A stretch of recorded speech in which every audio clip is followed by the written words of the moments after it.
You guys are mostly in shadow. I am the shining star in the middle, so don't worry. I got this. I'm Batman. For legal purposes, I want to be clear, we are not Batman. We are delirious. We're stupid.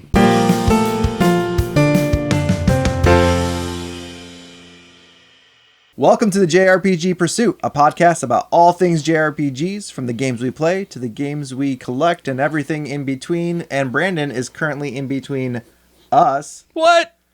And look at us. What? Where are we? Where are we right now? What are we doing here?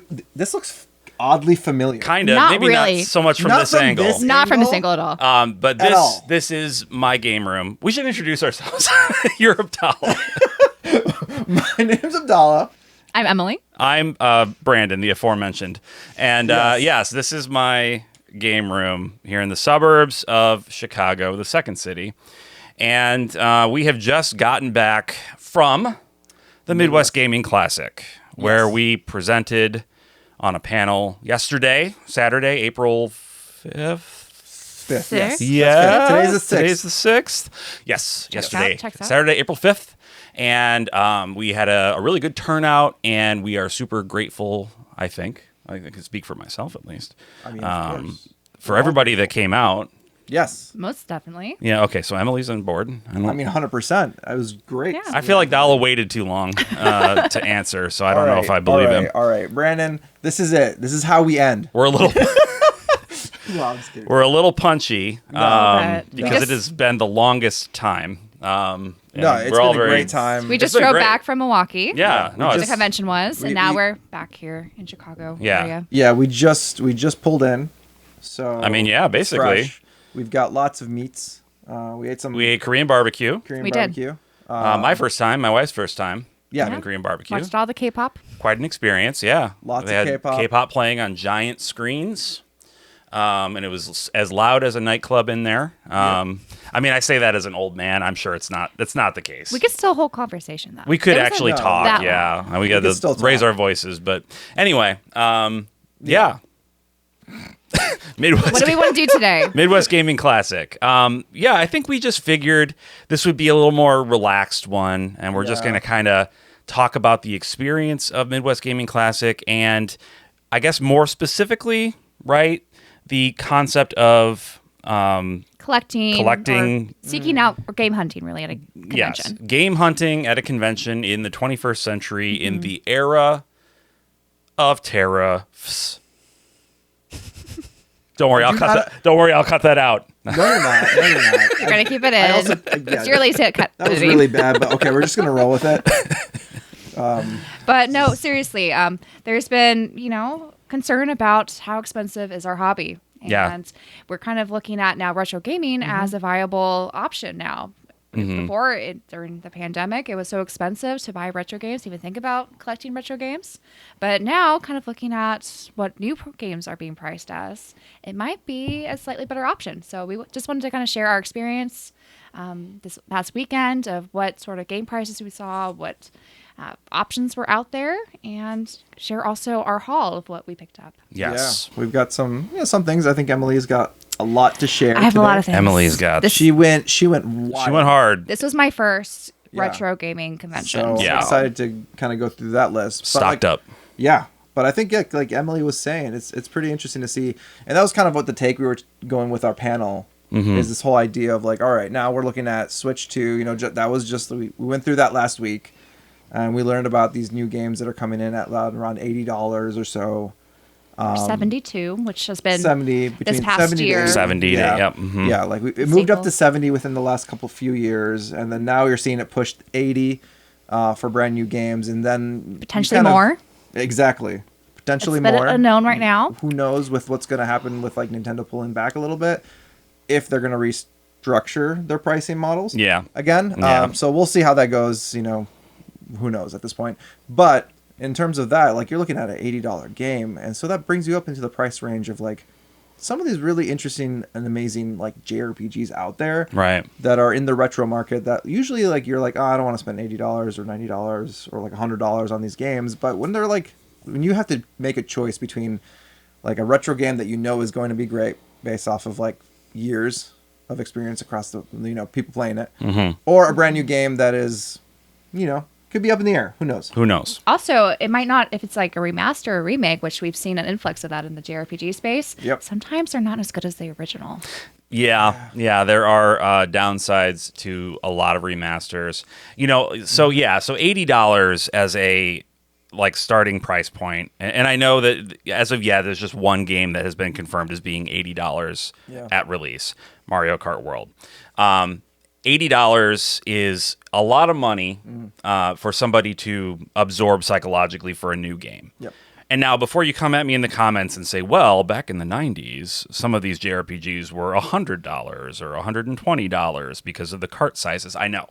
I get that, absolutely. But we've also since then had about 25 years of conditioning that video games were about $60. So we're talking, a 33% increase in price. Yeah. And it's a hard pill to swallow. The other caveat to that, too, was back in the day, rentals were kind of the norm. Yeah. A lot of people didn't actually buy games. We just rented them. True. Yeah. So that kind of helped, with that price tag. Mm-hmm.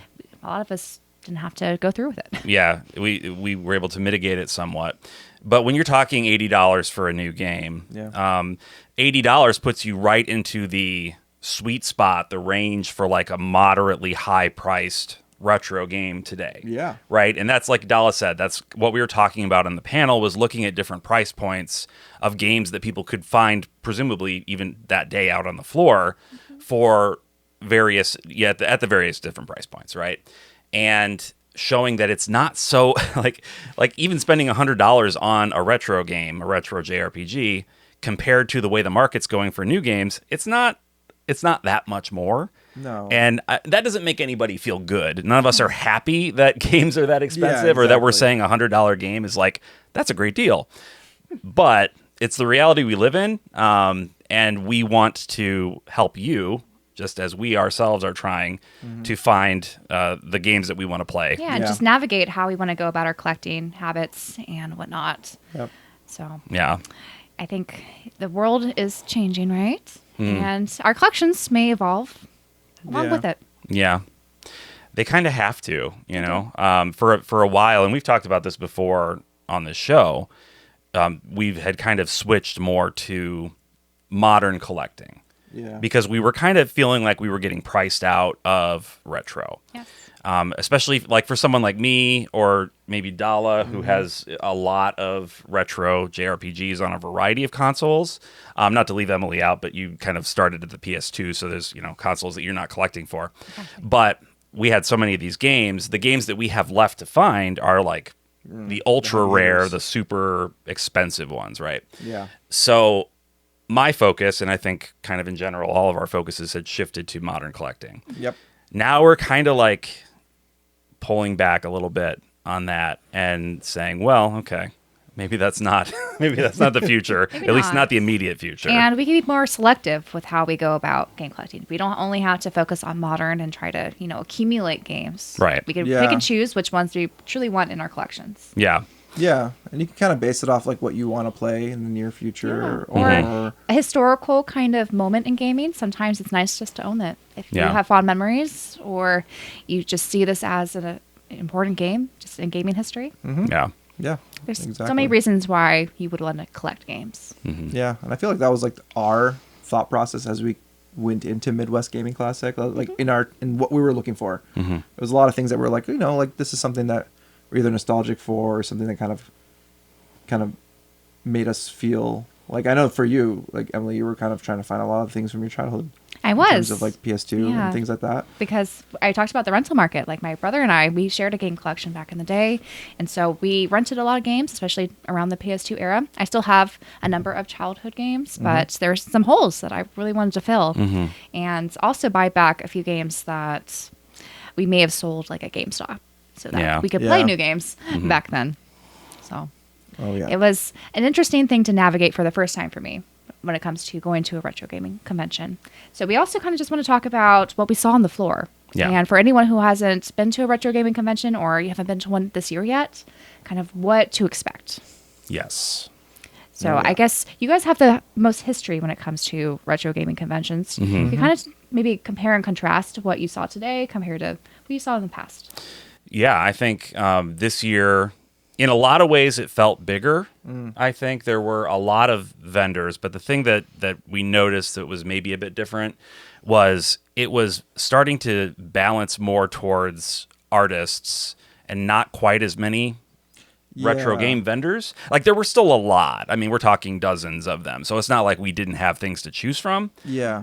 There were thousands upon thousands of games there. Lots of bins to kind of rummage through. Yeah. So that really, it's not a problem, right? Like, but there were a lot more artists there selling stuff that they've made. And not just of gaming. Like, I noticed a lot of anime and Yeah. there's some D&D stuff, which I guess is gaming, but not like video games, of right. course.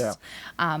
And some other kind of like adjacent things. A lot of Pokemon cards. A lot of Pokemon cards. That's ubiquitous, basically. Yeah. Exactly. Everywhere now. It does seem like that. I'm guessing it was maybe more prominent this year than previous years. Definitely more than I Yeah. remember seeing. Definitely a lot more focus for a lot of the different booths. Where like they would put those front and center. Yeah. And you have the Yeah. games kind of to the side that you kind of look at. Yeah. So it's very interesting dynamic there Yeah. in terms of that.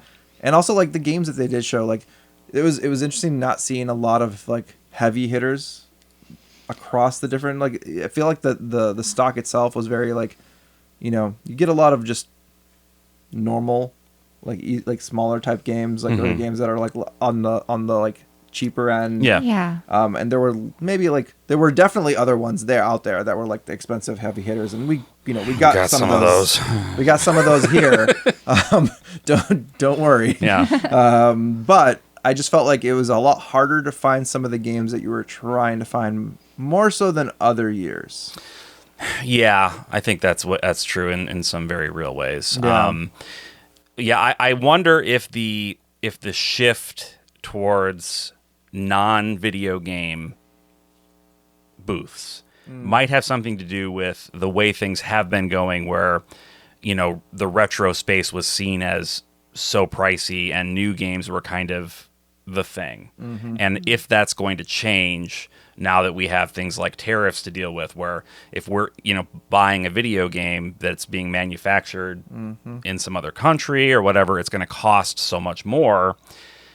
Does that make the retro market more appealing? And then do we, as the people going to these conventions, start to see more retro games springing up, more retailers coming in and selling? I don't know. But also, I find that there's also the issue that we might run into is that if the market pushes in that direction and people start to look at the retro scene a little bit more, prices will then further skyrocket on the retro scene. So like either way, like there's a lot of uncertainty, like where that's going to go, and either way, like we might see just higher prices across the board. But like in this little moment, a bubble right now, as we're looking at this from the context of what is currently happening, it does seem like pushing towards that retro scene might be an easier way to kind of deal with this. And then also like we're kind of looking at Switch 2, we're being almost forced into a digital world a little bit sooner. The key cards. So, exactly. And so, if that's not your cup of tea, and I heard, I hear this a lot from a lot of people saying that like, well, my backlog and I have so many other games or all these older games that I can get through finally.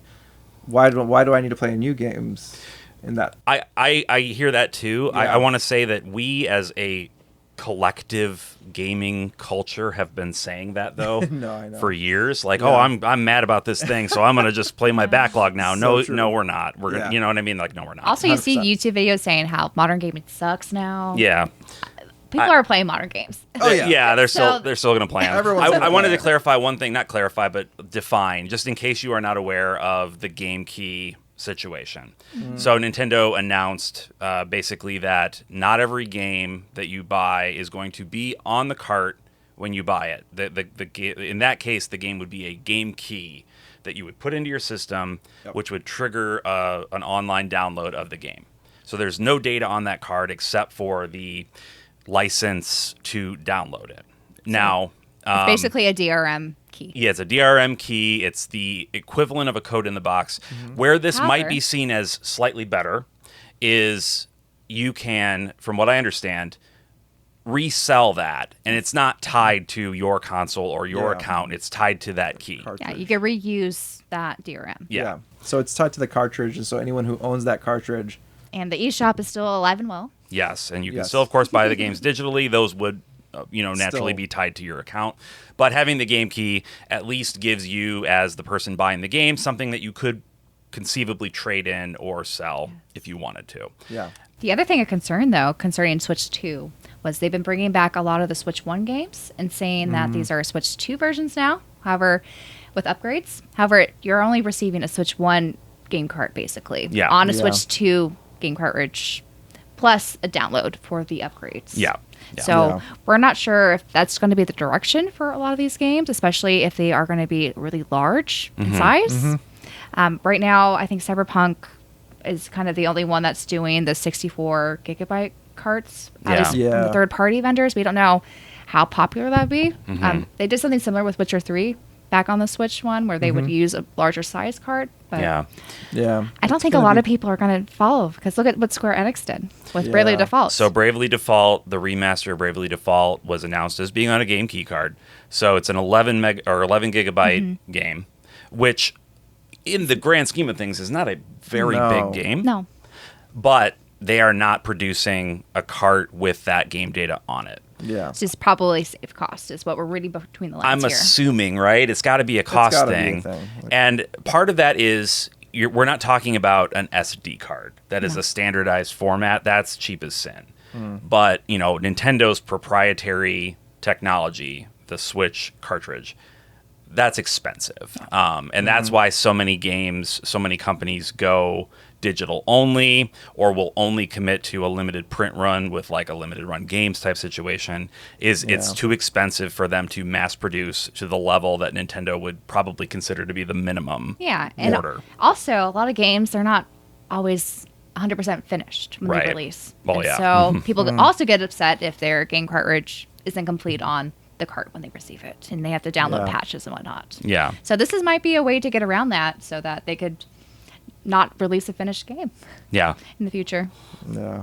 So I don't know. It'll be interesting to see what direction modern games will be. If this is going to be the last console, we'll see this last generation will be, when we actually see games fully on the cartridge or disc. Yeah. Yeah. So because it's interesting, because you have Sony slowly removing disc drives as a standard. As a standard on their systems. And so, the next generation is definitely going to still have that option.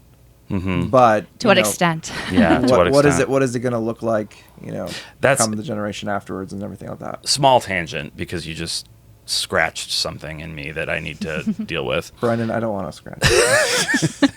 The PlayStation 5 Pro not having even a disc drive option that you can buy built in is ridiculous to me. Well, because I don't count it as a Pro. It's a Pro console. Yeah. The Pro console should have everything you need all the bells and whistles to play whatever game you want in the best quality that it can be played in. Exactly. What do you mean I have to buy a separate drive to be able to play? Register, right? That you have to register, of course. Yeah. How does that make any sense? Okay, It doesn't. It doesn't. But to your point, that is what they're doing. Is they're getting us used to the idea that we shouldn't expect physical media to be a given. Yes. Which is sad. It's sad. It is sad. But but going here back we to are. our convention, right? Yeah. What we saw on the floor. Yeah. Yes. We talked about how there weren't a lot of cases of just, the premier games that maybe people are really, using that weekend to hunt out and grab their holy grail. We saw a few of those, and we'll talk about, I don't know if we want to get into those first or save them for last on today's podcast, but I would say that there's a lot of bins of just kind of going through and a lot of cheaper games. Yeah, I would say that there weren't more bins than usual of cheaper games, but there were fewer glass case heavy hitters, right? Yes. Yeah. I saw one copy of Kuon for $1,800. Yes. Yeah. I saw one copy of Rule of Rose for $800. Not that those games are plentiful, but I think typically I'd expect to see A couple 2 or vendors 3 with Yeah. them. with them. Yeah. There was at least 3 or 4, Earthbounds. Yeah, we saw There were a number of Earthbounds. Quite a few Fully- Earthbounds. yeah, like- in complete in box. Complete in We boxes. saw little Chrono bit strange. Trigger 2 complete in box. Yeah. But Which is not unusual for sure. Oh, yeah. But Pretty there, standard. I think there were fewer. yeah. and maybe more Pokemon. I saw complete in A box lot this of year. Pokemon Yeah, games, surprisingly, yeah. Yes, there was a Which ton. again, those are very plentiful, but they're very desirable. So I'm Yeah. guessing that's why Yeah. they maybe saved them for the convention. Yeah. And it's like bring out. you think about it, there's a lot of parents taking their kids there, and Pokemon is a key. Parents are probably not going to be buying their children those games. You never know. Especially on Sunday. Sunday at Midwest Gaming Classic is family day, so they encourage much more. I mean, it's always all ages, but they encourage much more for families to come out on Sunday. Yeah. It's cheaper Exactly. and yeah. So I don't know. Maybe it is a good idea to, since we're kind of talking about the purchasing experience, if we just talk about our games. Yeah, let's share what we picked up. Yeah. Yeah, I mean, it makes sense. Do you want to do our grails first, or our cheaper, or Let's how do you want to narrate this? let's start with you doing. How many games did you get? I got 15 games. Okay, so why don't you show 5 games, Okay. and then I could go, and then you can show 5 more games, and then Dallah can go, and then you can show your last 5. How's that sound? It sounds okay. We could Mathematically, that works out, right? Mathematically, that works Yeah. out. All That's right. I'll true. be left to the end. Well, technically she will, No, I but will also be. the just first. kidding. We will do this. Should I do some PS2? 'Cause Yeah. I did quite a number on the PS2 this year. Mm-hmm. And I'm going to start with Yeah. actually a game I didn't get at Midwest Gaming Classic. Whoops. We actually, before going up to Milwaukee, we took a little road trip around Indiana and checked out some of the stores because I don't have any retro gaming like stores in my area where I live. So it was really a neat experience to do that. And I found if we want to compare prices, is something we wanted to bring up. While a lot of the vendors at Midwest Gaming Classic, I would say had fair prices. They're a little bit on the higher end. Yeah. Yeah. Whereas a lot of the stores we saw in Indiana were a little bit lower. So, That's true. so the one that I picked up in Indiana was Rogue Galaxy here for the PS2. This is a level 5 game that I didn't get to play back in the day. I have another level 5 I'll talk about later today that I'm excited to have a physical of. But this is one that's always intrigued me because it kind of reminds me like Treasure Planet and I don't know. Have you guys played this? It's one that I've I meant have. to play. Yeah, let's talk about Dallah, it. tell but- us about this game. Yeah, I mean, this is a good description of it as like Treasure Planet. Yeah. And it's just a really fun action RPG. It looks really good. It's got that really nice like stylized like type of graphics Yeah. that ages really Yeah. well. The characters are all charming. It's really well voice acted, and yeah, I think all around like it came out at the end of the PS2 life cycle, and so like it really wasn't like no one really talked about it. No, it was I think under the radar for a long time, and I got this for $25. Yeah. Which for a PS2 JRPG is I think pretty. And good. it's a long game. Like you get a good like 60 to 80 hours out of it if you want to. So like $25 goes a long way. I think so. So I'm excited. I don't know when I'll boot up the PS2 to be honest, in the near future, but I do. This is one I've actually really wanted to play on there. Yeah. And if anyone else wants to play it and try it out, it is on the PS5 digital The digital store, right? Yes, Yeah, there's a that's true. remaster or whatever on there. Yeah, so I'm- you can give it a shot. Maybe double dip. Maybe, So yeah. Exactly. if I don't bring out my PS2 with like a nice CRT to experience it. This next one is another one I've been intrigued by because I picked up an HD remaster of the first 2 games. And so this is Grandia 3. It has a nice holographic cover. I'm not sure how this is different from the previous Grandia games, but this one does contain 2 different discs and a nice manual inside. And I think this was going for $40, but I was able to bundle this with a few games, which is nice about going to these conventions. If you buy multiple games from vendors, and pay them cash, or they often like to cut deals. So I think I got this somewhat maybe around the 37 range after all said and done. So have you guys got to play Grandia 3 yet? I did play Grandia 3 back when it came out. Yeah. I didn't finish it. It was, again, during that too. kind of dark period where I wasn't playing as many games. But I had liked Grandia 1 and 2, so I picked up 3. And I remember enjoying it, and I don't remember why I stopped playing it. I but went the same way. Like Yeah. I remember playing it and I got like probably like a third of the way through, and then I just don't remember what happened. Yeah. I just kind of stopped. But I did enjoy it. Like I think the characters were all like seemed all nice, and like it looked nice. It looked really good. yeah. And so I know like there's a lot about like I don't know if it's what it reviews as, like a lot of people if they like it or not. I want to say it's less beloved than the first two. Yeah, I think so. So, but I would definitely want to retry it one day and kind of get my own feel of it. It probably ranks higher than Grandia Extreme. If we're being I think that's safe to say. Yeah. So the next one is not a JRPG, but I think another kind of beloved classic when it comes to the PS2 era. That is Ico. Am I saying that right? Yeah, Ico. Cool. Yeah. And so this is from the same creator of Shadow of the Colossus, Last Guardian, and I think when Alex was on our podcast a few months back, talking about the experience, right, of like Ico and just how like an emotional journey it is. Yeah. I was really intrigued and wanted to play this because I think I played a little bit of Shadow of the Colossus back in the day, so it's nice to find this for a good price. It was, I think they had it for $28 with a nice disc and the manual, but I was able to negotiate them down for, again, a bundle deal. Yeah. So what are you guys' thoughts about this one? I love it. I love it so much.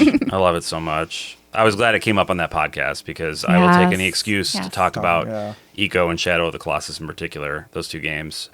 Just, I don't know how you tell such a beautiful and moving story without any like dialogue that anyone can understand. Yeah. I mean, in Ico, you can understand Ico. There's subtitles for his language, but the other character, Yorda, you never understand a word she says, but you just see this bond form, and it's an incredible game. It really is. And it's amazing because like also like there's no easy way to play that game right now, like unless you have the There's PS2, a PS3 version. There's a PS3 like version of that came with Shadow of the Colossus at the same time. Yeah. But I mean, I don't have a PS3, so that this is wouldn't my be an option. Yeah. Exactly. So they I know they remastered Shadows of the Colossus. Remade it, really. Yeah, they remade. Blue Point did a whole remake of it. Did like a visual remake, which is brilliant. By the way. I have that one. Beautiful looking, and so you know, that's why I wish they would go back. I wish Blue Point would do a version of Ico as well. I know it wouldn't move a billion units, but it's such a just an incredible game. Yeah.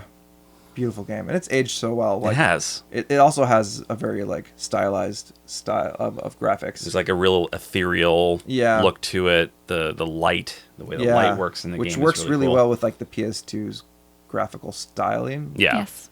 And so I think it's just such a good game. I'm glad you got it. I am too. And then next one is, again, not really a JRPG, but Lord of the Rings, The Two Towers.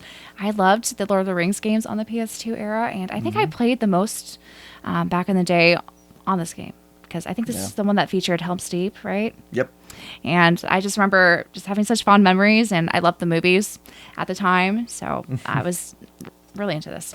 Is this like a hack and slash? Like, what would you describe it as? It's more of an action game. Okay. Some hack and slash, sure. It's an isometric. But it's more... It's kind of like Gauntlet Legends or Gauntlet-like type games.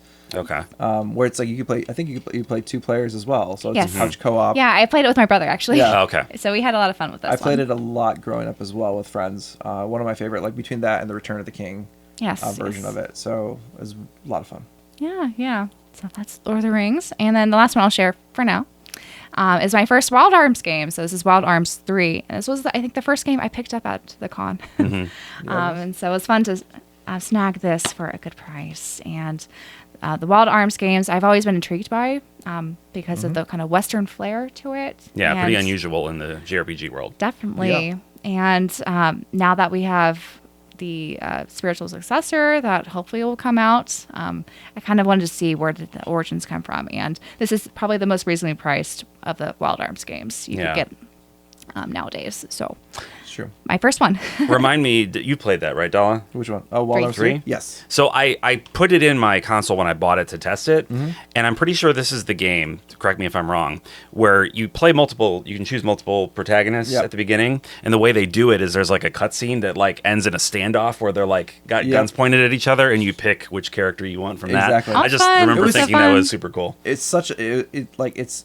so perfect at starting off the game. Yeah. Like it does such a good job of like introducing these characters, putting them in this like certain situation, And they're on a train too, right? It's like it's like a train, almost like there's a heist, either like things happening, and then like each character is in a different situation on this train or against this train, and so like it's just really cool. Like it's really, and it's kind of similar to how like the other, not all the Wild Arms games do this, but it is something that is like distinctively a Wild Arms style based off like the first game and things like that. It was very much like choose your character and play it out until they all meet up kind of situation. Very cool. Fun. Yeah. All right, those are my 5 so far. Okay. So who wants to go first? Would you rather go first? I can go. I'm happy to go last. Actually, I have one more than you do, don't I? So maybe I should go last. Yeah. I do have another one, but I forgot. It's in my car. Oh. It's when you reminded me when we were for game hunting. Hunting in Indiana. Well, also yours are thematically aligned with what we've been talking about. So I might just move into mine then. Yeah. I think you should. Yeah. And I'll bring up the other game I got later on. Yeah. Even though I can't physically. I mean, I'm sure you have it on your shelf. But I'm not going to get up and try to get that right now because I will knock down. There's everything. lots of cables and lights, and this is a whole setup. It will turn into like chaos. A slapstick. Like, you like knock that Three over, Stooges and then moment. it's a Rube Goldberg machine of everything just collapsing. All right, Dominoes. should I start like high, or what do you guys think? I mean, I think we should stay sober for this. I don't know what you're talking about. I think you should go chronological. Stay chronological. The one that you first picked up. Okay. All right. So one of the things going into the convention, one of the grill I wanted to find, and I'll show it now, and that is Wild Arms Alter Code F. So this is the remake for Wild Arms 1 that was done on the PS2, and this was also the game I talked about on the panel, and I was explaining how like it's really kind of one of the first remakes I've seen done for RPGs, let's say, for instance, that I can remember that went like from, like an early PS1 era 3D RPG to like a late stage PS2 era. Yeah. And so like it really add on, like it just like looks beautiful. They fleshed it out even more in terms of the story. But going into the con, this was like, I was talking to Branden and Emily. I was like, this is the game. If I see it, I'm going to buy it. The game. Yeah. And, Branden, was telling me that he was like, all right, well, this is also on his list of, it's the one Wild Arms game he doesn't have. And so there was an expectation that like, whether, whoever finds it, there's going to be some sort of battling. Fight, fisticuffs of sorts, to ensure that, just see who happens. But luckily, I ended up grabbing this before he noticed. I'm very happy for you. I think you're helping me on like the corner to look up PS2 games. Yeah. Then he snuck in and like, oh, okay. Yeah, it was like we were at a vendor and it was like right in the middle, and like it was like for the longest time I was not gonna find this game. Yeah. Like, there was no vendor had this game. I rarely ever see it. Exactly. Yeah. It's a very rare game to see out in like the wild. Yeah. And so we were looking at one of the vendors, and it was kind of tucked in between a bunch of games that were like not even like heavy hitter games. Yeah. It was like just tucked in. And Branden went off with Emily to look on the corner to the other side of it, and I was like looking through it, and I saw like Alter Code, and I was like, oh, here it is. And I just like went and bought it. And just to say like how much it cost, it was $140. Yeah, which isn't a bad deal for that one. Yeah, no, that's about the cost what it goes for, and then you have to pay for shipping, no tax. Exactly. Right. There's That's no like a tax nice on this one and everything like that. So it was an easy buy for me in that perspective, because I already knew I was coming into it. I knew how much this game was going to cost, and if I did see it, I was just going to jump on it and not think too hard about it. Yeah. So I'm super happy I got this, and I'm excited to play this because I played the beginning of it once. I think I knew somebody who had it, and I remember because I played the first game on the PS1. That was like one of my first RPG, like not one of the first RPGs, but one of the close to the first RPGs I played on the PS1. On the PlayStation, yeah. And it was among the first. And it's like my favorite intro, one of my favorite intros to a JRPG, just because that music that they use and the anime cutscene as a kid when you see that. Do you know who the composer is? I don't. Is it Yoko Kanno or not Yoko Kanno? Or was it on here? I don't think so. No. I'm not. I cannot remember who it was. Brandon's gonna look it up because he wants to know. I'm dropping. Brandon's things. making noises. But yeah, so like the music in this is just such a great, like Western styled, like I don't know, just awesome game. I love this game, and I'm excited to play it and get back into Wild Arms. So that is kind of the theme of my situation. I forgot to mention game prices of mine, if I may interject. Oh yeah, jump in. So Wild Arms 3 I got for 18, and Lord of the Rings: The Two Towers I got for 10 in a bundle. So it would have been a dollar or two less than that. Yeah. Yeah. I think I did the other prices. So It's Michiko Naruke, so nobody that I am familiar with. Okay. I don't know why I thought it was somebody that I was familiar with, but Yeah, I don't remember You should what look else them she up. has What else they do? done. I know she's. she did great music in that game. And so our next game. So what we were walking around today. So today's Sunday, and I came across Wild Arms 4. It was a Wild Arms kind of weekend. It was. I think that was the theme for the Wild weekend. I was like trying to find. That's the worst. We needed to do the wiggle arm. So I don't have 4 and 5 and Alter Code F, and so Alter Code F is what one I was mainly going to get, and so this one came up. I saw this one today, and I was like, you know what? Why not? Mark Why it off not? the list. Yeah. So it was I think $50, but I went in with Emily and we bundled a few games, and I got it for about $47. Yeah. Not just a few bucks off, but Yeah. hey, it's better. It goes for around $55 online, and then you'd have to pay shipping and everything else and tax and all stuff like that. So You made off like a bandit. I did, and so I don't know. This is probably not people's favorite Wild Arms game. I know it's not. So I've never played it, so I'm gonna judge that myself. It looks pretty though. But I love the artwork. Honestly, I think the characters look really cool. And it's like the first time they use that new hex battle system, which I don't have any experience with, so I'm pretty interested in trying that out.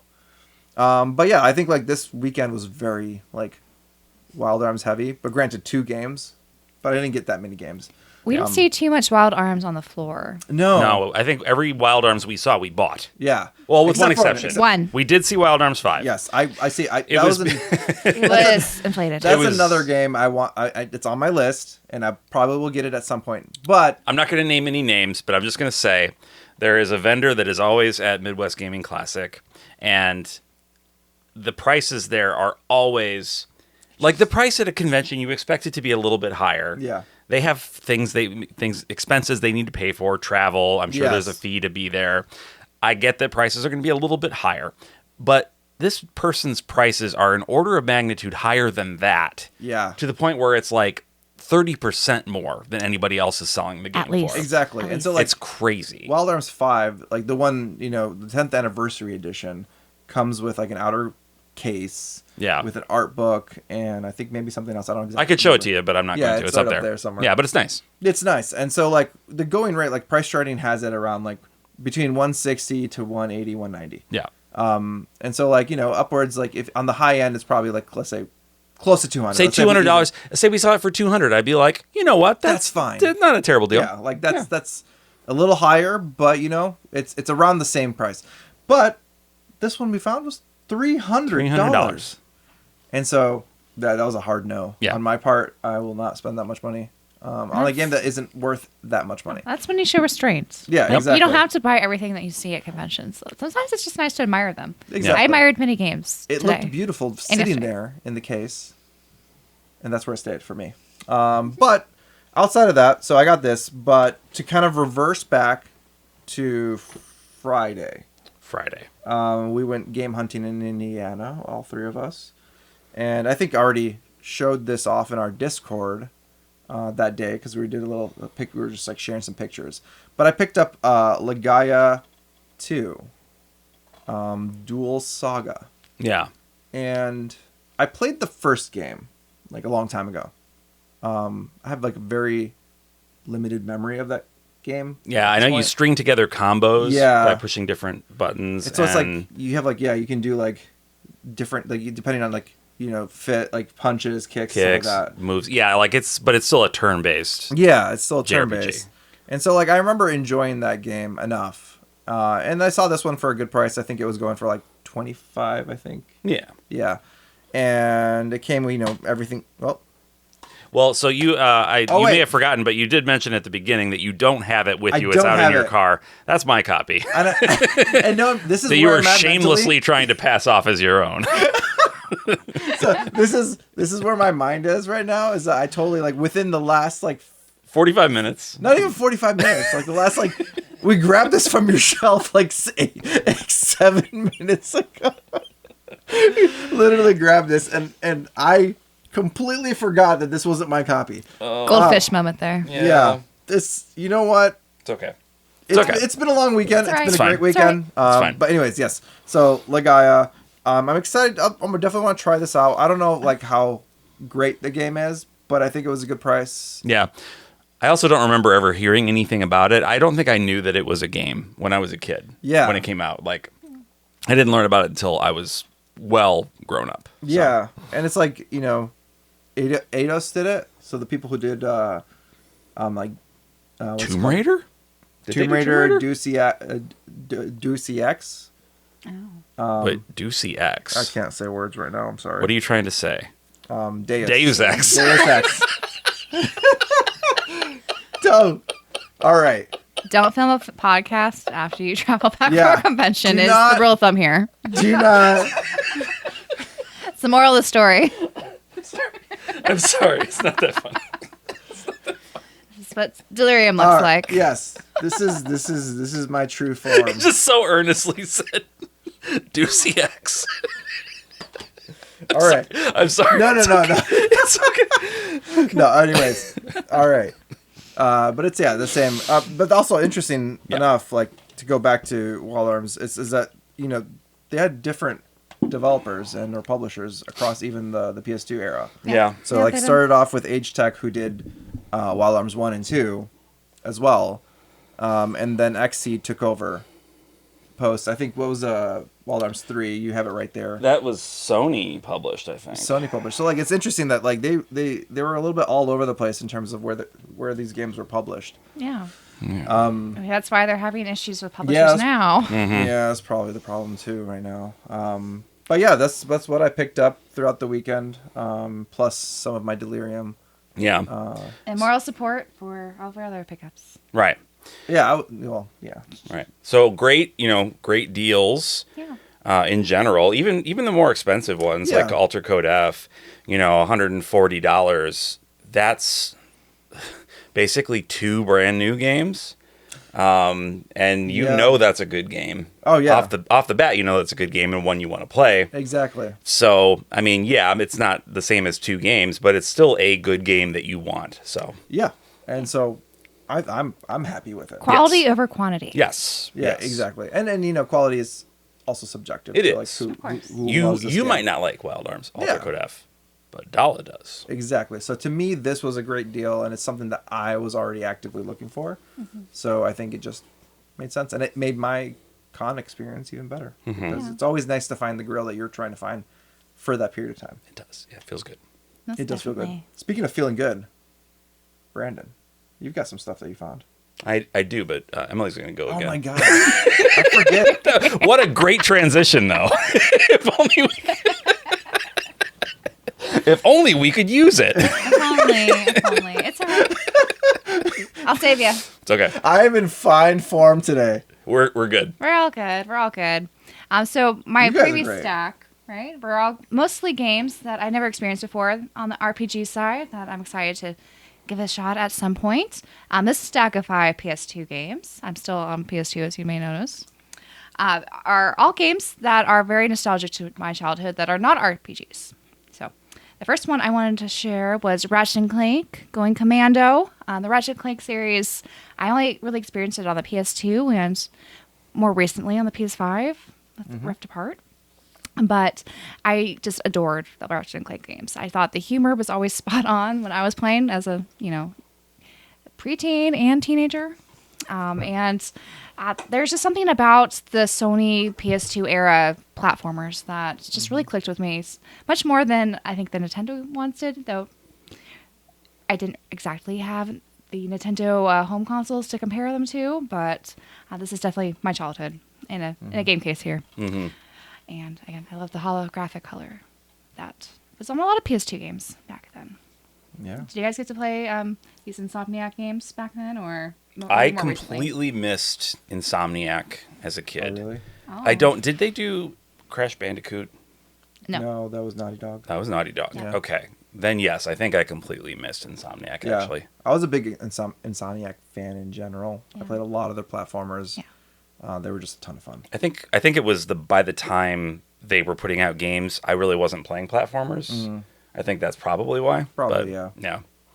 Well, someday maybe you could go back. To I might now. find a reason to go back. They're quite fun. Like you Yeah. like the Astros. I do. Playroom and Astrobot. Mhm. So Yeah, I'm It's definitely a all fan very- now. So Yeah, and the PS5 version is really good. Like the Rift Apart. yes, is Rift amazing. Apart's amazing. Yeah. Really utilizes, I think, the PS5 to Yeah, in a it's a good way. beautiful game. It's a nice, like 15-hour experience, I would say. Yeah, it's not a very long That's Not game. good. super long, so so- definitely wanted to check it, I think. Yeah. This next one is a Lego game, and one of the ones I have fond memories playing with my brother, and that's Indiana Jones, The Original Adventures for Lego. And what can I say? I'm like, where are we at? Can you do that again?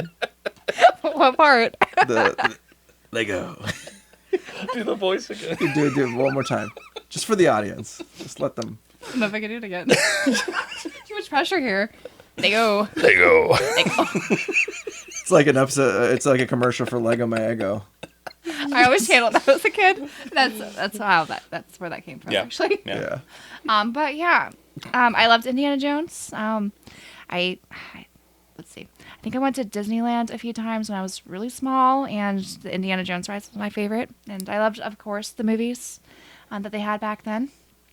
So I think this just translated really well to Lego. There's so many Lego games that I think are now underappreciated because there's just a plethora of them. Billion. Yeah. But some of them are, I think, true gems Mhm. that are just fun. And especially the co-op features at the time, I just enjoyed just, collecting the little coins and stuff with my brother and seeing the Lego guys just kind of mime and the Lego speak. So Yeah. Do an impression of the Lego speak. I cannot do that. Sorry. But yeah, Lego. I don't know how many more Lego games I want to pick up for myself, but this one and some of the early Star Wars ones were my favorite. Or the Lord of the Rings and the Hobbit ones. I didn't play those actually, Those so are good maybe ones. I should get them Yeah. because I know they have little cutscenes, right? Yeah, worth they checking do. out. So as a fan, I probably should get them. Maybe someday. Another big one that I was really excited to get a hold of, or maybe I should talk about prices. I forgot prices. Excuse me. Prices. Excuse me, prices. So Ratchet and Clank, when we were on the floor kind of looking for Yeah. Ratchet and Clank games, they're really expensive. I was surprised they're all kind of Yeah. over $20. I was like, should they be this expensive? Because they've had, collections that were released like on the PS3 Yeah. and Right. There's whatnot. so many of them in general. Like, Yeah, and they were popular, so Yeah. I didn't understand the pricing. This one I got for $15 for going Commando in a bundle, so a couple dollars less. And Indiana Jones was $10. Most of the PS2 games, I really didn't see many games under $10. Yeah. It's true. there weren't many games under $10 Even in general, like- minus like yeah. NES games. I think you definitely could find NES Sure. games under. Yeah, and some of the Certain really games. cheap, like Game Boy Color games were like Yeah. $4. I saw some bins where you just have to kind of look through all the not so great ones. Yeah. Yeah. But yeah, the pricing did surprise me a little bit, but I guess $10 is kind of standard, it seems like, for the cheaper, lower end games that are good, but there are a lot of them available. Now, next, I want to talk about Jak 2. I loved the Jak and Daxter series, and I was a fan of Jak 2 back in the day because of the angst, and it just it just clicked with me as a kid when that happened. Yeah. It's very different, right, from the first Jak and Daxter game. Well, Jack talks for one, right? He talks. He's He gruff. talks. He's a gun. Yeah. He uses a gun and you get to steal cars. Oh, Yeah, so it's yeah. Grand Theft Auto. It's A Grand little Theft Auto, bit. but Jak version. The Jak version of Yeah. It was a And- very different vibe to the whole game. It really was, and there were some annoying missions where you had to do stealth things and ride your little cars around. But I don't know if I did those or if my brother did them for me because they're annoying back then. But I enjoyed the game regardless. Yes. So I was happy to finally get a copy of this because I think I just had the disc with me in the little binder that my brother and I kind of kept of PS2 games. Though I think it was a hits version, so I'm glad to get the non-hits version. Box. And how much is that one? That was $15. Okay. Okay. Not a bad price. Not bad for that. I saw some asking for $20 with like destroyed cover art. So I'm like, and no manuals. I'm like, okay, we're not doing that. Yeah, no thank you. We're not doing that. Next one is another Jack game. This is Jack X Combat Racing. This one got hardcore. I don't do racing games at all, but I just need to skip this up because it's Jack and Daxter. And I don't think I ever played that one. I think my brother and I rented it for a short period of time. I may have played a little bit, but I don't have too many memories of this. But I just wanted to grab it again because I liked Naughty Dog in that era, so I wanted to scoop up all those games. And this was for $11, which should have been a little bit less after the bundle. Mm-hmm. Not bad. Now the last on my nostalgia kind of trip of mostly, well, I guess there's a mix of genres here. We have platformers, we have racing, and this happens to be more of a, I guess, action shooter. And that is Fur Fighters because Revenge. I've talked about this a few times on my channel as having really fond memories of playing co-op with my brother, and this is not a good game, but we really enjoyed just the wackiness of being like these stuffed animals, basically, and shooting at each other. So It reminds me of like Conker's Bad Fur Day. Yeah. it is, yeah, Like, a little bit. It had like that whole like battle, like like versus battle where you can choose the squirrels or the teddy bears. Yeah. But this was rated T, right? Yeah, that's true. So a little more family friendly. A little more family friendly. I think Nintendo was a little more hardcore about their. Yeah, I think my redneck uncle gave us this for Christmas. Actually, we were surprised. I have a redneck uncle. That's great. We all do. Everybody's. I think everyone does, right? Yeah, it comes with the territory. It does. But yeah, this was good, and I think like I never really played much of the what do you call it? The non-multiplayer version, the story mode or whatever, where you have to go rescue little babies and stuff, and it's Like just really convoluted. babies? Actual little babies, like little fur babies. Oh, fur babies. Fur babies. Okay. Oh, like They're human babies. They're babies. They're babies. Okay. They're rescuing what humans? No, there's no humans in this game. No humans. No humans. But yeah, maybe someday I'll try to do all those campaigns. But I do hear that they're a little bit. You have to be like, maybe use a guide to find where some of the odd ones are to, you know, get past barriers and whatnot. Anyway, I'm glad to have picked this up. This was a little bit more pricey at $20, but I did bundle this with a few things and was able to get a good discount overall. Very cool. So those were my next 5. So, Excellent. now it's your turn. All right. So Brandon's gonna come in hot. I'm going to come in with a few actually that I picked up on Friday during our game hunting excursion. Oh yeah. Are these the only 3 I got? I think so. Okay. I don't remember. I think Yeah. so. I don't remember Friday. I believe Friday felt so long ago now. It feels like a lifetime ago. it does. It Okay. does. So first up, this is kind of out of left field for me, but I picked up Advanced Dungeons and Dragons on the Intellivision game console. Intellivision, in case you didn't know, is short for Intelligent Television. See that? Yeah, I do see that. Yeah. If you couldn't figure it out, it's a little bit tricky. I was lost. This is one of the earliest memories I have, I think, of gaming. I know my first memory of gaming. My first memory of gaming was playing Super Mario Brothers on the Nintendo, which feels very cliche, but also appropriate. But maybe my next earliest gaming memory is playing Advanced Dungeons and Dragons on the Intellivision at my dad's house. Now, my dad eventually became very fundamentalist religious, and there is no way in heck, I don't even know if I would have been allowed to say heck, that he would have allowed that game in our house after that conversion to fundamentalism. So I was lucky that I got to play it when I did. So yeah, I have fond memories of having no idea what I was doing in that game. Next up, Did that fuel your interest in D&D? it did not. Because you do play now, right? I do play D&D now, but yeah, I don't think it actually had anything to do with it. I think this one, there's no price sticker on it, but I think it was like 15. Yeah, it was like I remember. It was like 17, and he knocked 10% off. Yeah, it was very cheap. So it was like 15 Yeah, it bucks. wasn't bad. Next up, I spent $20 on Final Fantasy III for the Nintendo DS, the 3D remake. technically I do have this already, but I only have the cart. And, you know, I could go online and get the box and the manual, I'm sure, for 15 About the same price. 10, 15 after all is bucks. said and done now. Yeah. But I was like, I'm here and it's only $20. It has everything. I'll just grab it and then I can resell or trade the cart only later on. So yeah, happy to have finally gotten that completed. And then last, for Friday at least, was Monster Party on the Nintendo Entertainment System. Did you ever play Monster Party? I played it like at like a friend's house. No. And it's definitely one of those weird games. Yeah. It kind of reminds me of like an 80s movie where like It's the like kid gets pulled into like a Yeah, he gets like pulled into basically like a schlocky horror movie. I think he Yeah. gets taken to a planet actually to Yeah. save the aliens from these monsters, something like that. But yeah, it's super weird platformer. I remember one part where you go into a boss room and it's a spider, but it's laying on its back and it says like, "Sorry, I'm dead." And that's that's it. Then you leave. You've won. It's already dead when you get there.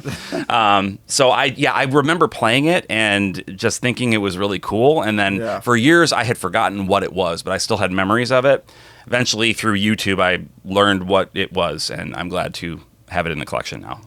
We'll play it. And it does have the version? rental stickers on it there. That's fun. Which I could take off, No. but Yeah, keep it it for- ruins No. the No. cartridge to do that. But also, it's kind of cool to see, there's a rental. A lot of people feel that way. I'm kind of the opposite. I don't like if I could get every sticker off of all my games and make them as pristine as if I had just brought them home brand new, I would 100% do it. I respect that people like to have the memory and like the kind of nostalgia of seeing that other side of it, but that was, I don't know, never really did it for me. So, Yeah. but anyway, okay, so that was Friday, walking around on the floor, came across a few games, and let's see. There it is. Okay, so I'm going to start with this Switch game that is a visual novel, and I have had it on my Nintendo eShop wish list, I think for as long as there has been a Nintendo eShop.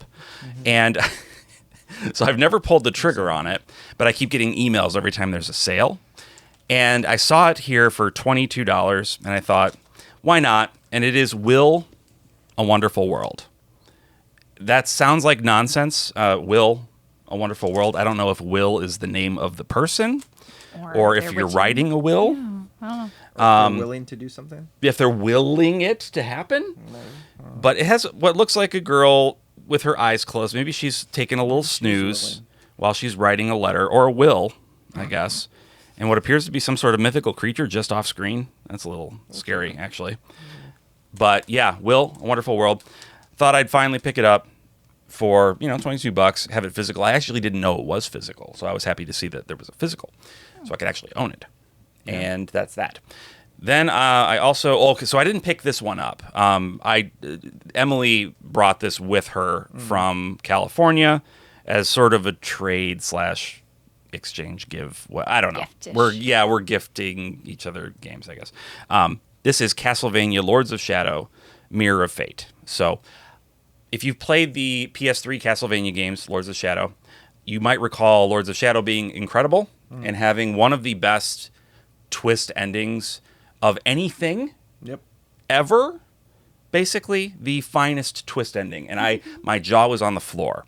I could not believe how great it was. And then they came out with Mirror of Fate on the 3DS, which was sort of a bridge game between Lords of Shadow and the sequel, Lords of Shadow 2. So then this came out, and it was a 2D, in 3D, but a 2D side-scroller that was kind of sort of similar to Symphony of the Night, but not as vast and open, a little more focused. And I thought it was great. I really enjoyed it. Yeah. And then Lords of Shadow 2 came out, and it was trash. And I don't think I've ever been more disappointed in a game, because I was so looking forward to that after that ending, and they botched it. They've redeemed themselves. This is Mercury Steam, the developer. Yeah. They have gone on to basically take the helm of the Metroid series for Nintendo. Yeah. Did they do Dread, I think? They did Dread. They did the remake of Samus Returns. Yes, okay. I think that's true. I know they did that. I know they did the Samus Returns. I think they did Dread. Okay. But regardless, I think they've redeemed themselves. But yeah, Lords of Shadow 2, garbage. But Mirror of Fate, good game. All right. So part of my collecting, I've mostly moved away from collecting for the sake of collecting, or like trying to get every JRPG and all that, like I kind of was doing in the beginning. I've moved on towards more focused collecting, but that doesn't mean that there aren't really expensive games that I still want to have. And one of those really expensive games that I wanted to have is Shining Wisdom for the Sega Saturn. Mostly because it's a Sega Saturn JRPG, which I've always found really fascinating, like from a distance, looking at them. Because I had a PlayStation and an N64. I did not have a Saturn. And I would see in gaming magazines these games and be like, man, you know, like 3D games are cool, but Saturn had a lot more on the 2D side of things. And it was kind of like, I wasn't quite nostalgia for 2D gaming yet, but they still looked really cool. And I never got to experience them. So I'm putting together a collection of the Sega Saturn JRPGs, in particular the Working Designs ones, at least the ones that aren't $900. Because unfortunately, there is a Working Designs JRPG on the Saturn that is like $800 or $900, and that's Magic Knight Ray Earth. Yeah. One day, maybe we'll see. You know, if I win the lottery or $10,000 like that. win $10,000 in this contest, which I'm going to enter for sure. But yeah, so I'm glad to have this finally in the collection. I see it pretty much every year at MGC, and it's always been really expensive. It still is, but it was in the past, I think over $300 would be typically how I would see it, and it was $200 today. And this is the only copy I saw on the floor. It's in great shape. Yeah, it looks really nice. It's basically pristine. We did see it, the Japanese version. Did see the Japanese version. That's not the same. Not the same. Wouldn't be able to fully understand it. I could muddle my way through it, but glad to have that. $200 is a lot of money, but I was willing to do it. For one thing, I sold a bunch of games prior to MGC. I built a budget for myself, so I wasn't breaking the bank. But it is an expensive game, but I'm happy to have it. Yeah. The last beautiful art. I love the art. Composition's nice. Yeah. Oh, absolutely. And not the foil. Is this the hentai artist, Emily? Is this? I don't know. Oh, don't act like you don't know. I don't know. Don't act like Emily, you don't know. Come on. It's been a running gag all We weekend. have a friend who will know, maybe. Yeah, there's our friend Tony might know. But yes, and the Shining games. It's been a running gag all weekend that Emily mentioned that the artist for Shining Force was a hentai artist, and so she's our hentai expert now. Apparently. So we'll go to her for all of our hentai related questions. All hentai needs. Yeah.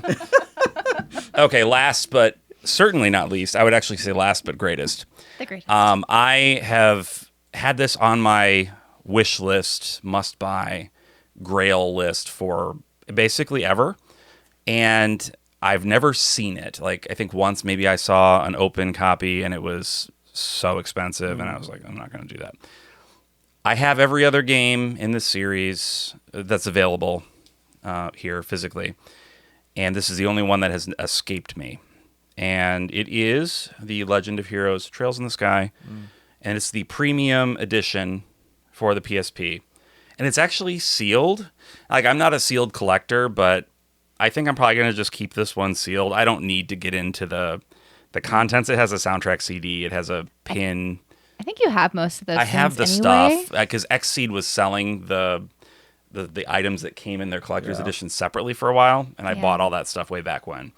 So I don't need to get the stuff in here, and this is just such a cool piece to have, and it's in like basically perfect shape. Yeah, just put a box on it. Put a box around it and just put it on the shelf and just be part of my, you can't probably see it from the angle you're at, but my trail shelf. And long time coming to finally complete / it's not finalized because there's more games still coming in the series, but up to now I've completed. I have every game that I can possibly have that's released here in America. So that's what I picked up. That's it. That's some good stuff, though. Yeah. Especially that very nice Sky game. Yes, I'm so excited. It's gonna be so nice next to the remake that's coming. Yes. Yeah. It's so. And we'll find a way to display them together. So clean, it is beautiful. And even though it's having a remake, I think there's corners. merit to getting the older game because it's so different. Yeah, it is. And that's how you experienced it first, right? Yeah, Sky I played games? it I played it on the Vita, but yeah, it was the PSP. You did the PSP version, not the PSP Evo? version on the Vita. Yeah. Okay, then yeah. Oh, it was $190. I don't think I said $190. I didn't even try to negotiate. I was like, I'll do it. Let's do it. Just give it to me. Yeah. So, all right.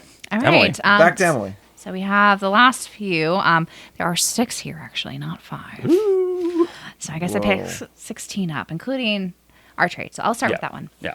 So for the Castlevania and just general accommodations and things, I wanted to General accommodations.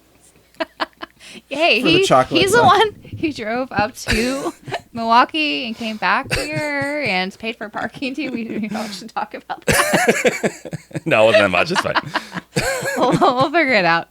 But anyway, one of the PS2 games from my childhood I really wanted to get that was an RPG. So we're gonna have mostly RPGs, mostly RPGs in this pile. Is Dark Cloud, and I actually picked this as the Cheap as Sin game that we did for our panel. So we mentioned earlier how we kind of constructed our panel to talk about cheap games, moderate games, and expensive games that we would recommend for different reasons of why we would maybe want to pick up these games. And so one of the reasons why I really wanted to pick up Dark Cloud on the PS2, even though you could play it on the PS4 digitally, is because it was one of my favorite RPGs on the system.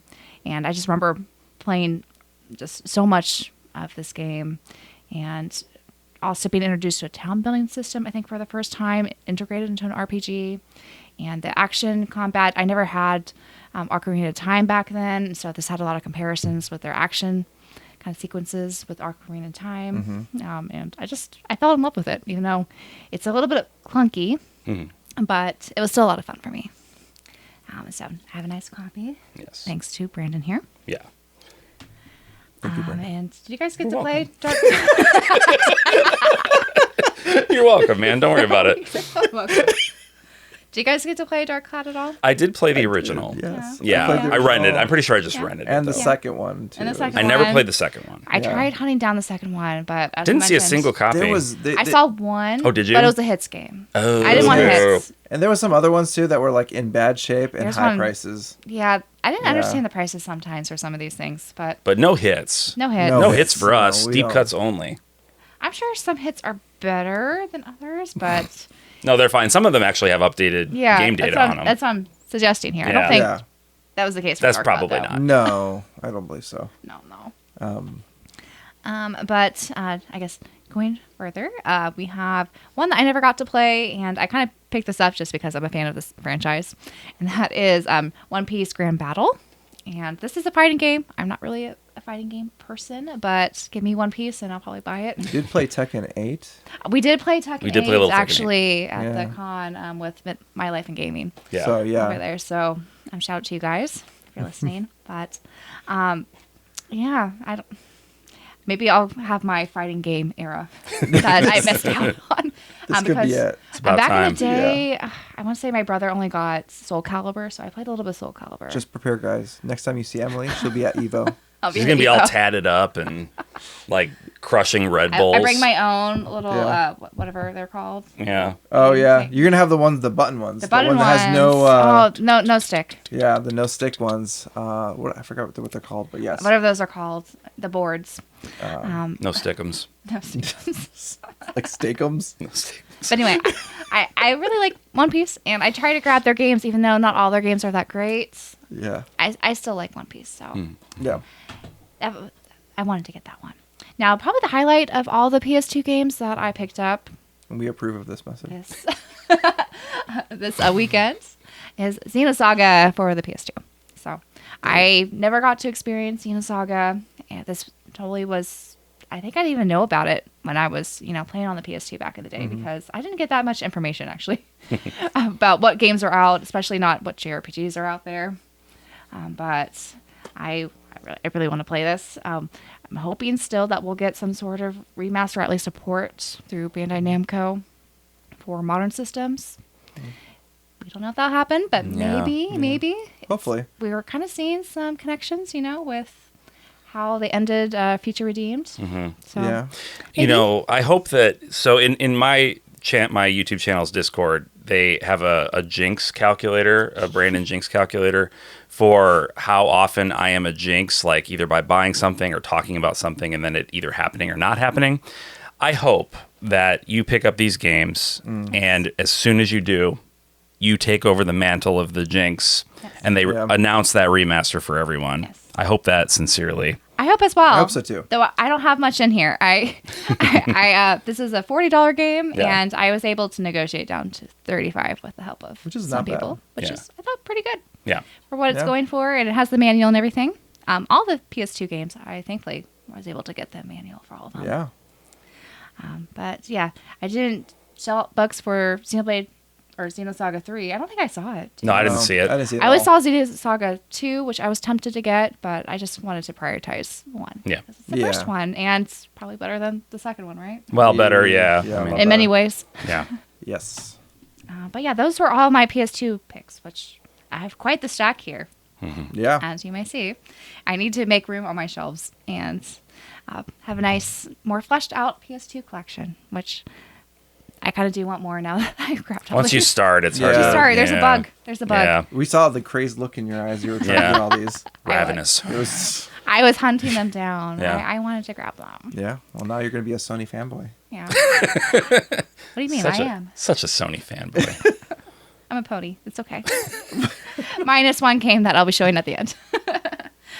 But speaking of Sony, I picked up 2 PS4 games for really cheap. Abdallah mentioned bundling some games together to just make a deal with the vendor. These were the 2 games that we bundled together. The first one's one I've been wanting to pick up for a while, and I'm really excited because there's going to be a new Digimon game this year, so I wanted to finally get Digimon World Next Order on the PS4. They had this for $15, so I got like $1 knocked off of it, and that's about how much it kind of goes for. So I was happy just to have it finally. And I haven't played the World or the Digimon World games. I've only really done Cyber Sleuth. And I have Survive that I've been wanting to play. Yeah, me too. Is this the remake of World from the PlayStation 1? I want to Next say Order. that it's not a remake. Okay. But I could be remember if mistaken. Doesn't really indicate a remake on the back Okay. here. But I do want to kind of pick up some of the older Digimon games because there's so many that I feel like are really overlooked. Yep. Especially the ones on the DS. I was kind of hoping to find out there, and maybe someday. So there's that one. The next one is one that's considered not such a great game, but it was really cheap, and that is Valkyria Revolution. So they had this for $10, and this is part of the Valkyria real-time strategy RPG series. We talked a little bit about that during our Switch podcast from last week. Yeah. About some of our favorites or must-have games to play on the Switch. This is not on the Switch, and it's probably a good thing they didn't have this on the Switch because it didn't do so well. It's is it an action RPG? It's different, right? It is different. I'm not totally sure how it's different, but they definitely changed things from that real-time strategy formula. Yeah. So that's probably why it didn't do so well. Yeah. But I wanted to experience it because I liked, the previous games, and I just want to see what they did with the series and hope that they revive it again. It would be nice if they bring it back. So Sega, bring it back. Please bring it back. Yeah. Would be nice. But last but not least was the most expensive game that I bought. Most of these games, as you guys saw, were like 10 to 25. I had a couple 40s in here that were negotiated down. But this one I really wanted to get because when it comes to buying online, which is what I'm kind of restricted to when it comes to retro buying, I really hesitate buying Game Boy Advance games just because of how easily they are to be faked. And particularly this franchise, Fire Emblem. So I got the first Fire Emblem that we got over here in North America for the GBA. The guy had a really clean copy. The sticker is beautiful. He mentioned how he took it apart, put in a new battery and everything. And so it says 75 here on the little label here, but I talked him down to 70, which again is a high price for a game, right? This is even like a clean box game like I was collecting for the other ones. But I'm really... cardboard's a little bit too expensive for me, so I think for Game Boy Advance and Game Boy Color and all those types of games, I'm happy with the cartridge. So I'm happy to finally have this in the collection, and I'm looking forward to playing this on the Pocket, which I've been really neglecting my analog Pocket. Same. I feel bad. So I think this is going to kickstart me to open it up again. That's a good plan. And I mean, watching you haggle. I'm not the best haggler. I struggled a little bit. I'm introverted, so Yeah, I didn't. I had to. I only felt comfortable just negotiating a couple dollars off. Yeah, I mean, that's I'm all a they're bit. gonna give you. Yeah, that's all they'll do true. anyway. That's true. They don't budge too much. No, they don't. I'm too like awkward and shy to try really hard. Branden ends up paying more. Like, I feel bad for I feel bad for you. You got look at all you've had to deal with today. So many people. You're on your feet all day. Here's an extra $10, okay? Just for being you. Being you. Yeah, no, I'm bad at it, but it's fine. It's fine. It's fine. No, that's. Yeah. I If mean, you're comfortable paying the price, then Yeah, why not? yeah, no, yeah, it's fine. yeah. I mean, I was the same way. Like, I didn't even haggle. You haggled. I haggled one, but for the big one, I didn't even haggle for alter code app. I just was like, okay, here's money. I feel a little weirder actually with the really expensive ones because unless they're selling it egregiously over the market price, Yeah. it's like you could get the full market price if you sold this online. Yeah, exactly. And so I feel like, I don't know. And I know there's fees and things that they don't have to pay, but still, I don't know.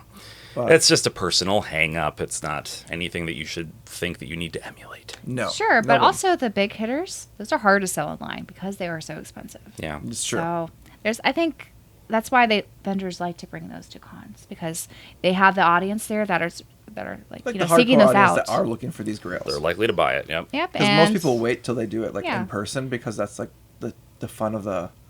also they could cats and check the condition in person rather than Exactly. just examine photos really closely and hope the lighting's okay. Yeah. Yeah. Pray that And it's it like works I out. think we were talking with a bunch of people this weekend too. Is that like a lot of them like, oh yeah, like they could buy it online, but It's not the same. It's not the same. It's not as fun. It's not the fun same. to be at a place and see if you can find it. If you find it, awesome. If you don't, you don't. It's like a treasure hunt. Yeah, exactly. So I had fun. This was my first time really buying games in person.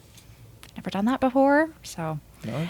you guys saw I went a You little did a good wild, job. but I tried to stay in budget. So I did a pretty good job on that front of Mm. what I allowed myself and the kind of prices for games I was kind of looking for. Yeah. Yeah. I think success. It was a success all around. Very successful weekend for us. Yeah. Yeah. We enjoyed ourselves. It was great doing the panel. Yeah. The panel was a lot of fun. Yeah. It really was. I was nervous. We were all like Admittedly. a little nervous getting into it In front and, of like, trying people. to get things situated and also making Yeah. sure because like we were in the bonus stage in the middle of like the merchant area, so it's very loud. So you wanted to make sure like We also had wrestling to compete with on the other at side. the opposite side of the room, they were doing wrestling. and they were They were loud. They were very loud. loud, and so you had to like really project yourself. Yeah, and try to be engaging with the audience too, because a lot of people just sit there, because they're tired. It's They a want to place to sit and eat too. Yeah, if you're a lot of taking people a are break. taking a break, Yeah. relaxing. So but it was great. I think we had a lot of really good participation from the Yeah, crowd. from Like, basically Yeah, from the I was beginning, surprised. people were participating. Yeah, engaged. Yeah, so that felt So- really good to see. and it was great like Nice. meeting like those who did come out. Yeah, and see thanks us. for coming out and Like- for stopping us and saying hi and Yeah. introducing Yeah. yourselves. That's Like, so it much meant fun a to meet lot. people. Yeah, it's great Yeah. to be able to meet people that watch or listen. To actually meet you in person is probably the highlight of the weekend for me, honestly. Like, Yeah, it's my first you know. time experiencing Right, like, yeah. that kind of situation. So like it was really cool. Like it was good to kind of connect with people. Like we're here making these videos and doing these things. It's like to be able to find that connection in person. Yeah. and like it just feels nice. it's It really feels so validating. So It's good, yeah. All that we work we put in, appreciate that. it's really satisfying to see Exactly. other people appreciate it. And to tell see us, people, yeah, just to just- see that it's not going nowhere, that it's reaching somebody. Exactly. Just like now we come in here, we're more energized. Well, minus we're tired. Minus being exhausted. but Exhausted. It was yeah. hilarious But, like, too. Yeah. we are energized in like in the motivation. I think. I think so. I think Yes. so. Yeah, it was a very good weekend. People were great. Everyone was great. It Yeah. was great seeing everyone. Yeah, and everyone having a fun time, I think was really so fun to look at. Yeah, it just seems like it's fun to see everybody like in the element. Yeah, I think that's Of what's it. so great about cons. Like Yeah. I've been to cons for other things other than retro games, and just that energy you just see. It's something you can't replicate easily, on screen, unfortunately. Yeah, and it's like So in person, I think really does connect us more to the hobby. Yeah. Exactly. And it's not like, we talked a lot about the buy-in stuff, but there's a lot of really cool things that were at the con itself without having to be in the There's so merchant much area. playing. There's lots of... We talked about playing Tekken 8 together. Yeah. We busted out Clive a little bit, his new DLC for Exactly. Tekken. Branden was Clive. Yeah. He was. kicked some butt, I He think. Well, I did lose, but it was down to the Yeah. the wire. It was pretty close. You Corey guys... from My Life Gaming he's good. Yeah, he's good. Yeah, No, it was a close match, and I was button mashing a little bit, but the buttons I was too. mashing were doing pretty well for a while. I mean, it was they're touch and pretty go. cool. It was touch and go. You did some good stuff, and then I think I got first. I was on the top score for the Labyrinth pinball machine. Yeah. Granted, it was before anyone played it. You were the first person I was to the first record a person score. To record, yes. I was unable to determine whether I was still in the rankings yet. But I think canonically we can say you are. I did tell everybody that since we couldn't find it, I'm just gonna say that my headcanon is I am still You did it. in Number the one. top 3 at least. I Okay, number played- 1. I'll say number 1 because Emily said it. You're number 1. So Of course Labyrinth you are. pinball machine. I played Gorgar Okay, a dozen times. I don't know if you guys are familiar with Gorgar. I think so. Do you know your Lord and Savior Gorgar? Okay. Gorgar is a pinball game. That's all you need to know. Okay. It's a pinball All right, game. all right. Yeah, and I'm not good at it, but I played it a bunch. And there's some footage. It was Branden was taking a video of me playing the pinball because it was gonna go bad. Like he was like, "All right, this is gonna be terrible." It's going to be terrible. Because I saw his first ball was awful, and I was like, we got to get this on camera. This is going to be great. We're going to roast him. To just keep going. Then he crushed it. And it was The just magic not, of peer pressure, right? Yeah, That's exactly. not what I wanted to happen, but the I'm second happy he for stopped filming though, you. Then he biffed, yeah. like really, real fast. So, I don't know Yeah. what that means, but I I don't know either. means we have to film him if he ever wants to do well. he wants to succeed. Yeah. Well, next You year should we'll stream. see. You should stream. Stream pinball. That could be my calling. I think so. I Why might not? be a pinball wizard. Unstoppable there. Yeah, sure plays Yeah. a mean pinball. That's not true at all. Anyways, though. Anyway, we had a great weekend. I hope you guys enjoyed hearing our tales and our pickups Yeah. of what it's like to go to a retro gaming con in 2025. And we're hoping to do more in the future. And if you guys enjoyed hearing about our stories, we'll love to maybe share more. Yeah. Yeah. And let me throw this out there. Okay. If you are listening to the show, watching the show, and you have a con near you that you would like us to come to, please reach out to the people that run those cons, because that's the only way you're going to get an invitation to go is if the con knows who you are and wants you to come. They have people saying we would like you to come. Yeah. So that would be amazing if you want us to come to your local con. If it's where, I know there's some more big ones coming up this year. I don't know if SoCal's happened yet, but there's PRGE. Yeah. There's a bunch. So, please, that would be amazing if you're interested in having us come, reach out and let them know. Also, Yeah. let us know. And let us know. Yeah. Let us Which know. one? Yeah, let us know who you're reaching out to and everything like that. So Let us tell you if it fits in our schedules. I'm going to be traveling a little bit in the beginning of June, but other than that, it should yeah. But yeah, we would love to come and do this again. be a lot of fun. Yeah. So I mean, yeah, we'll see as things go, and we'll let you know where we'll be Yes. Yeah. next. Yes. Yeah. And hopefully you get to film a podcast in person all I know. together again. Yeah. This is so much fun. It's It's fun. better, right? I think Yeah. it's better. yeah. The chemistry is so much more fun. Yeah. Like I love Yeah. it. This is like a lot more fun. So hopefully we can do this again sooner rather than later. I was trying to think of a way to ruin the chemistry there as you were saying that, but I couldn't come up with can't. anything because the chemistry's so good. I know. It's just too good. Dang it. Oh, well. Oh, well.